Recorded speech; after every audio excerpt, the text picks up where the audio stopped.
Genesis 19.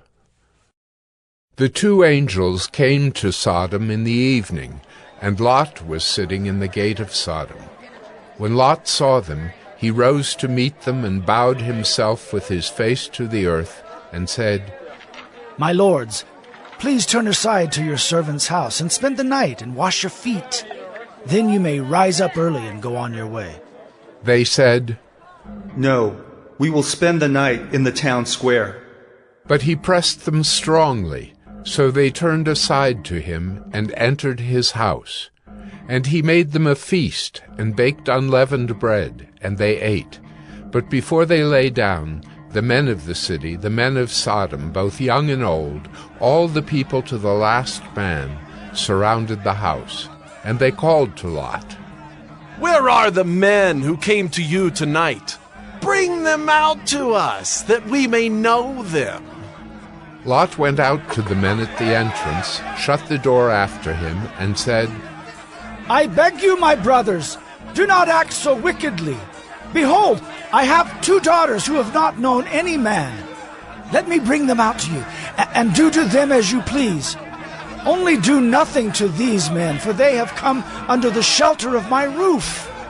But they said, "Stand back!"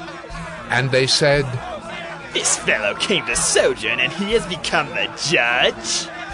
Now we will deal worse with you than with them. Then they pressed hard against the man Lot, and drew near to break the door down. But the men reached out their hands, and brought Lot into the house with them, and shut the door. And they struck with blindness the men who were at the entrance of the house, both small and great, so that they wore themselves out, groping for the door. Then the men said to Lot, "Have you anyone else here? Sons-in-law, sons, daughters, or anyone you have in the city? Bring them out of the place. For we are about to destroy this place, because the outcry against its people has become great before the Lord, and the Lord has sent us to destroy it." So Lot went out and said to his sons-in-law, who were to marry his daughters, "Up! Get out of this place, for the Lord is about to destroy the city." But he seemed to his sons-in-law to be jesting. As morning dawned, the angels urged Lot, saying, "Up, take your wife and your 2 daughters who are here, lest you be swept away in the punishment of the city." But he lingered. So the men seized him and his wife and his 2 daughters by the hand, the Lord being merciful to him, and they brought him out and set him outside the city. And as they brought them out, one said, "Escape for your life. Do not look back or stop anywhere in the valley. Escape to the hills, lest you be swept away." And Lot said to them, "Oh no, my lords. Behold, your servant has found favor in your sight, and you have shown me great kindness in saving my life. But I cannot escape to the hills, lest the disaster overtake me and I die. Behold, this city is near enough to flee to, and it is a little one. Let me escape there. Is it not a little one? And my life will be saved." He said to him, "Behold, I grant you this favor also, that I will not overthrow the city of which you have spoken. Escape there quickly, for I can do nothing till you arrive there." Therefore the name of the city was called Zoar. The sun had risen on the earth when Lot came to Zoar.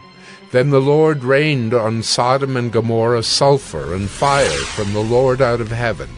And he overthrew those cities, and all the valley, and all the inhabitants of the cities, and what grew on the ground. But Lot's wife, behind him, looked back, and she became a pillar of salt. And Abraham went early in the morning to the place where he had stood before the Lord. And he looked down toward Sodom and Gomorrah, and toward all the land of the valley. And he looked, and behold, the smoke of the land went up like the smoke of a furnace. So it was that when God destroyed the cities of the valley, God remembered Abraham and sent Lot out of the midst of the overthrow when he overthrew the cities in which Lot had lived. Now Lot went up out of Zoar and lived in the hills with his 2 daughters. for he was afraid to live in Zoar. So he lived in a cave with his 2 daughters. And the firstborn said to the younger, Our father is old, and there's not a man on earth to come in to us after the manner of all the earth. Come, let us make our father drink wine, and we will lie with him, that we may preserve offspring from our father.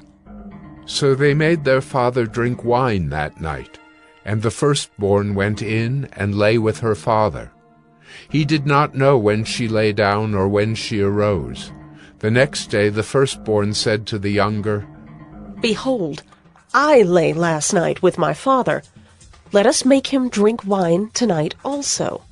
Then you go in and lie with him, that we may preserve offspring from our father.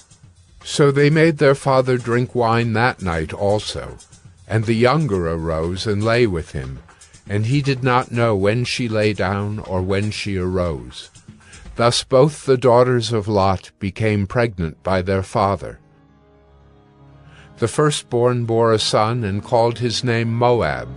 He is the father of the Moabites to this day. The younger also bore a son and called his name Ben-Ammi. He is the father of the Ammonites to this day.